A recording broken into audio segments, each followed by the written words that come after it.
want to commend you on the things that you've done in your life that are positive, and we have to publicly acknowledge that, because we don't get to see these type of turnarounds, bro. You know, and that shows me a lot about your character, that you was able to overcome a lot of things. But I feel currently we're in a state of, you know, the streets well, bro. And we're seeing a lot of situations with the whole knife. There's a lot of killings going on in the streets, and you know, what's your, I want to say OG perspective, but what is really going on with this whole thing now, with the streets and the murders and the killings and senseless violence? Or is it even senseless? How do you see it? I don't know. I feel like when people say senseless murders, it's like, or well, any murder is not a good thing. Do you get what I'm trying to say? But at the same time, what is senseless to one person might not be senseless to another person. Do you get what I'm trying to say? Weigh somebody's views or their environment in what they're in and their survival instincts, yeah, wouldn't be somebody else's that doesn't understand it. So I'm not saying it makes it right or wrong, but sometimes you could be pushed into a situation where you grow up, or you're in an environment, an unfortunate situation, and you have to make the best of it. Now, unfortunately, a lot of people deal with peer pressure. Do you get what I'm trying to say? So there's a lot of peer pressure now, and within, you know, when I was coming up, it was like, if I was from Tottenham, all Tottenham was one. Hackney tried to be all one. Brixton, it was proud. We was proud to say we was from those areas, whereas now they're all like split up and they're all fighting against each other, because like there was different, I won't say rules, but it's different way we used to look at things. Like if you was going to be doing crime, for instance, you do it out of your area so that you're safe in your area. Do you get what I'm trying to say? So when you bring everything, know that saying, don't shit on your own doorstep. Do you get what I'm trying to say? We had that saying back in the day, like, don't shit on your own doorstep. So I feel like a lot of people are shitting on their own doorstep, and because it is so internal, it seems much senseless, because it's a lot easier access to each other. Because the separation is like, we're all so close, the states are so close to each other, so you're going to see more of it. So at the end of the day, like, I can't say, you know, how anyone can really live their life, or nobody can look at it from the outside, because you'll never understand what is really going on in the minds of those people. But at the same time, we have to look at it like, just like football, I'm not saying in this way, but I'm just saying, like, whether it's a sport, whether it's food, gang culture is going nowhere. Gang culture was here before, and it's going to still be here, because to us, gang culture is brotherhood. Do you get what I'm trying to say? Like, when you see hooligans walking all together, they don't say it's a gang. Like, but the gang thing is more put towards the black culture, the hip hop culture, which is fair enough if that's the way they see it. But we're not going nowhere. So if gang culture is going to be out there, it's time for the government or whoever to stop blaming and understand it. Do you get what I'm trying to say? And I think that's the position we're in right now. Like, our community is an unprotected community. That's what we are. Like, whoever wants to take from us, whoever wants to have shots at us, whoever wants to put us down, they do it freely. Like, when it comes to gays, they're protected. You can't say one word bad about gays. When it comes to these sexual people, when they change their clothes or whatever, transgenders, yeah, there's rights to protect them. We're unprotected community. Like, who protects us? When Piers Morgan wakes up in the morning and he wants to say what he's saying, no one's protecting us. So the youth where we're from, we just feel like we're always under attack, because we are. We're constantly under attack with nobody to defend us. There's no one to talk for us. So it goes back to it goes back to trying to solve something, you have to understand it. And there's no powerful leaders. I'm not really into black, white, whatever. My grand's white. But I'm talking as a community, as a whole. We're unprotected. So when it comes to black powerful people, who do we have that we can look at and say, okay, yeah, call him, because the kids identify with him, and let him go to the hood and talk to them. Let's put in the thing. What does the youth of today really like? They like entertainment, right? So when you look at the entertainment world now, you say, who's the biggest entertainment DJ that can go in the hood? Well, Charlie Sloth, no disrespect to Charlie Sloth. He plays all the hip hop music. He controls our culture at this moment in time. But the youth cannot identify with Charlie Sloth. Charlie Sloth cannot go to the hood and talk to man and tell them to put down the knives. He cannot go and talk to any kid, and because he doesn't understand it like that. He's not from it. The youth don't identify, even if he, back in the day, he was part of this and that, they don't identify with him. And this is what usually happens. The same with, like, Westwood done a lot for our culture as well, but unfortunately, Westwood couldn't go to the hood either and go to the so-called streets and go to the youth and talk to them, because nobody's listening, because they don't identify with them. And this is what they do. They put people in a position where it can't really help us. I'm not saying it's a bad thing, because whatever they do, I'm all for it. Do you get what I'm trying to say? But we don't have no one in a position of power, because when they want to tap into our our culture, they tap into smartly. So when we wake up in the morning, as I said, we don't see no one that we can identify. The youth don't see no one that they can identify with on this morning. They see Piers Morgan and all that. And what are they doing? Attacking us. Do you get what I'm trying to say? When someone wants to be smart, Simon Cowell, he understands the industry. He knows how important the urban scene is. What does he do? He puts Talisa there. But the little girls from the hood can't identify with Talisa. But they're looking past, they're not looking to help our situation get better. They're looking past our situation to where the money is. Do you get what I'm trying to say? So they're going to put her there. Another girl, great, I love what she does, whatever. Again, Simon Cowell, smart. Alicia Dixon looks good for the panel, but it's not our culture. Do you get what I'm trying to say? Because she's doing I don't know, some campaign, and it's about fur. But that's different, Alicia Dixon, what we grew up with. It's a difference, but when they get to a certain position, no, not saying no digs at her because she's doing what she's doing. I'm saying who, yeah. What we know her as doing garage. Yeah. That's not what you're seeing. No, that's not what we're seeing now. But I'm saying people are smart of who they choose. Do you get what I'm trying to say? So therefore, it becomes very hard for us to understand, for them to understand us, because there's nobody there to protect us, to make sure they understand. I.e., if when you turn on the TV, every other day you're seeing gays kissing, for instance, yeah. Now it's become normal for us to see gays kissing, because now, before you might have thought, oh, you get AIDS or whatever you might think, yeah. But now you're switching on the TV. A lot of people are used to it because they are now understand what gay is. Nobody understands us. Nobody understands the youth, because they're not trying to make them be understood. Because when you switch on the TV, you see nothing but negativity.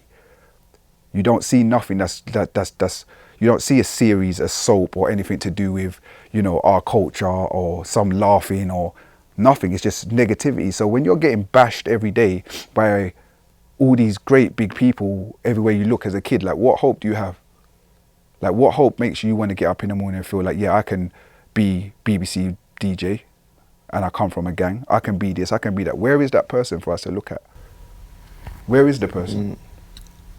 I always used to give like an easy analogy to people. I was like, look, if you work for Tesco's and I work for Sainsbury's, and just because you work for Tesco's, someone's going to stab you because they work for Sainsbury's. It can be that simple as, it's just, there's a difference, but you don't understand the pressures of when you're in fear of, I just live here.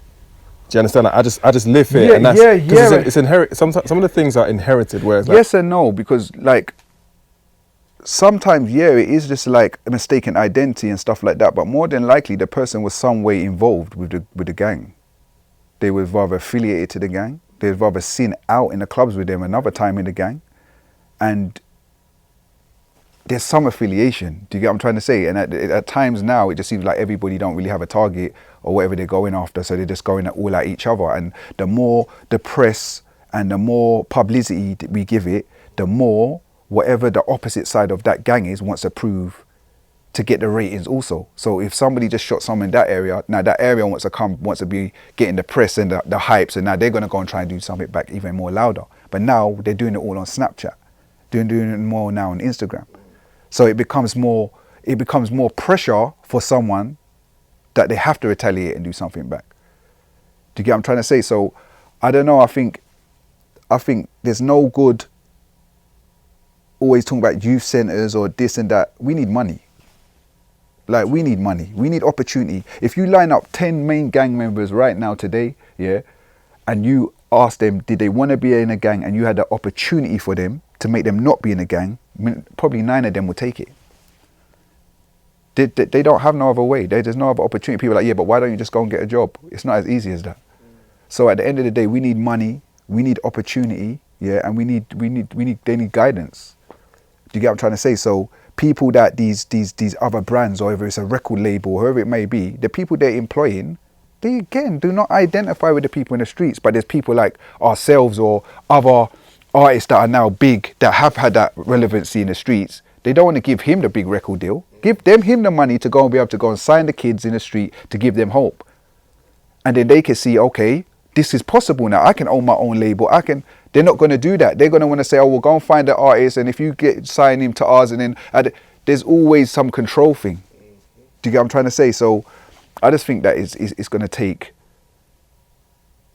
getting our own money, coming together, getting our own money, and offering our own people opportunity, because a lot of us are lost. A lot of us are lost, but a lot of the youth want to be found. It's just trying to reach out to finding ones. And the ones that do want to be found, what opportunity do they have? You can't tell a gang member, an ex-gang member, oh, go and work in McDonald's, go and work in, go college. You come outside the college gates, they'll be there and stab you. You're not giving a solution. That's not the solution. Oh, why is he doing it? You should just go and get a job. You can't be in a gang and leave the gang and go and work in McDonald's. You end up dead. At McDonald's. At the McDonald's. So find a solution. And I think that until me as older, I was a lost youth. We still do get lost. But what I'm saying is, until we find solutions and offer people opportunity, yeah, and actually take the time out instead of blaming people to actually understand the culture, I think we're always going to have this problem. I think touching on that, I'm going to go to the systemic part of, let's just move into the music industry. I could say, look, C1, you know about the industry. You was here before everything else was what it is now. You've come from the streets, you've evolved, you're an adult, you're a father, you're a grown man, you've got business. You're the guy that we should have to talk to these young artists.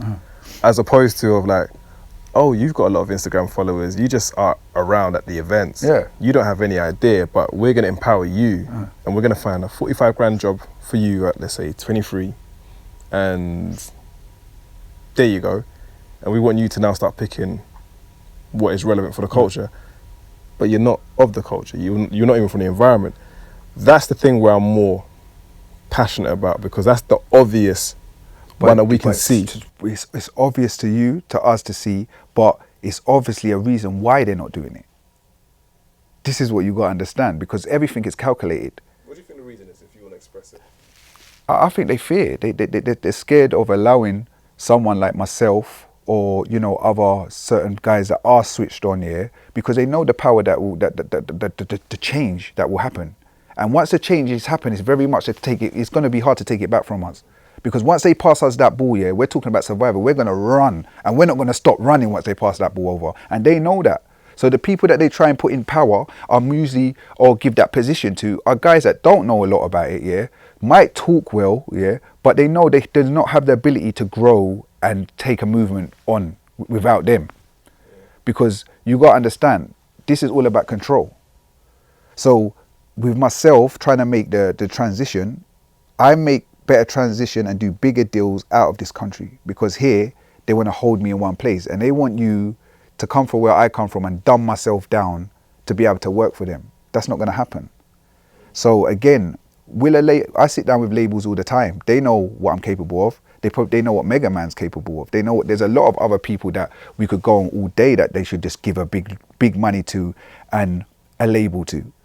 If I said to a label right now, oh, give me an imprint, like, let me sign some acts, they'd be like, oh, well, get out 2 artists first and we see how it goes. Why? Give me the money. I'll go in the hood, I'll sign all the top acts for you for less than you're going to sign them for.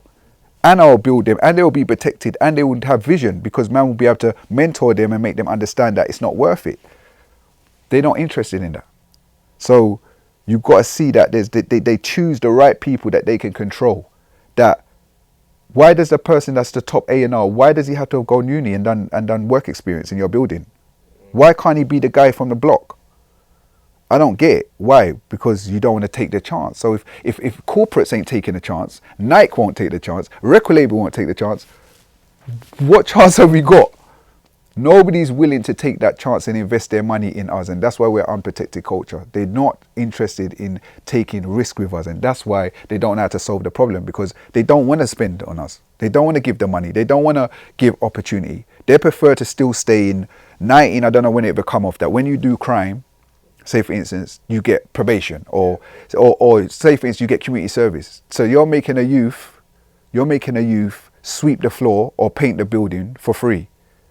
That costs money. But that same youth, you could put into college and make him have to complete the course so he goes to prison, for instance. And then when he finishes that course, he's actually got qualifications or a certificate to now actually go and get a job. So he's actually helped. They know what they're doing. Like, they're not trying to solve anything where we come from. So I think it's the same with these big record labels. They've already lost out with the internet, where all these little youths are coming up. Do you think they want to sign us? They don't want to sign us. They want to keep you closed off. They wanted to control what was going on. Like, garage music was all right. Was way friendlier than the music they're making today. But again, they didn't want to understand who was coming before, whether it was Soul Solid or whoever. All they wanted to do is put the blame and cut it off. But the problem is now you can't turn it off like you did to them because we have the internet. So now they've got to work with it somewhere along the line. But they don't want to use the right people to do it because, again, they know that if you put the right people in place, it becomes like Def Jam, Russell Simmons and them. Then from Russell Simmons, you get P. Diddy, and then you get Murder Inc. You get Master P, and you get Birdman, and it's just it just keeps rolling, and it just becomes millionaires. And England's too small for people like that to come across from the hood like us. So I think they're very careful, but hopefully they open up their eyes and see what's good. Before we get into like the backstory, let's say, like I told you, I watched a DJ Limelight interview. Yeah. When you were actually rapping, right? Yeah. What were the specific blocks that you know was like, yo, don't have this guy to be given the opportunities? Like, what were you like becoming aware of, and how did you deal with the frustration at that point of being blocked off in something that you wanted to proceed I think I always understood, that there was going to be obstacles. And I'm a realist, so I understand that there's obstacles in life anyway, and there's going to be hurdles in life, and you have to plan out your next move strategically. So when the hurdles were coming, I was already prepared for them, meaning if you look at the early stuff, the mixtapes were hard, but when you saw On a Rise and our music videos that was on Channel, there was nothing off the street in it. It was always a cut above the rest, a different level about, turning our life around, which we was actually trying to do. It was always positive. Yeah. So I was always projecting positivity. So it clashed with what they were saying. Because they were saying one thing, but our music said another thing. So you've got to understand as artists, when you create aggressive content, you're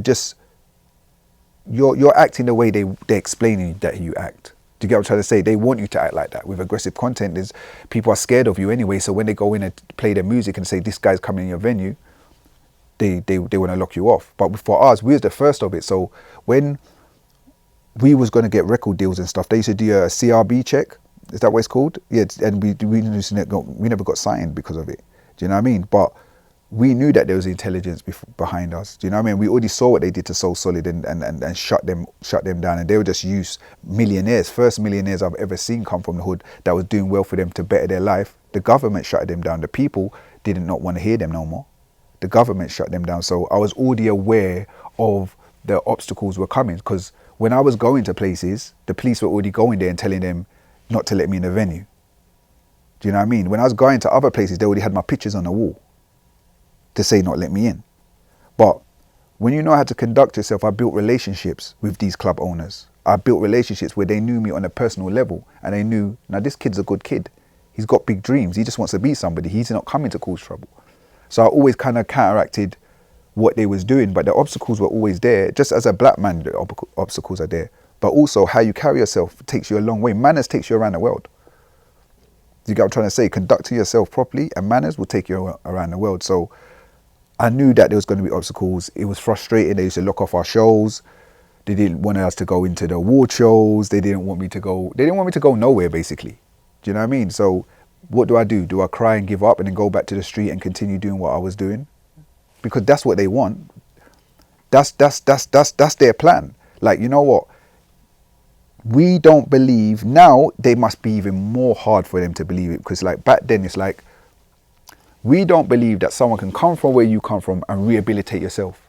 About going to prison. So for them, rehabilitation means you must wake up, and what they say now, be woke, be woke, when you're in a cell doing life and you want to write a book now about, oh yeah, but I was this and I was that. That's when they think rehabilitation. Or you must do 15 years, come out of jail, no, can't get a job, sit down, sit around, and then just work something else. Like that's your rehabilitation. But they don't believe that someone can take themselves and rehabilitate themselves. So, and they obviously don't want you to, because when you do come from where we come from and we're trying to rehabilitate ourselves, they keep slamming all the doors on us to push us back to where we come from, where the only choice is to now commit crime.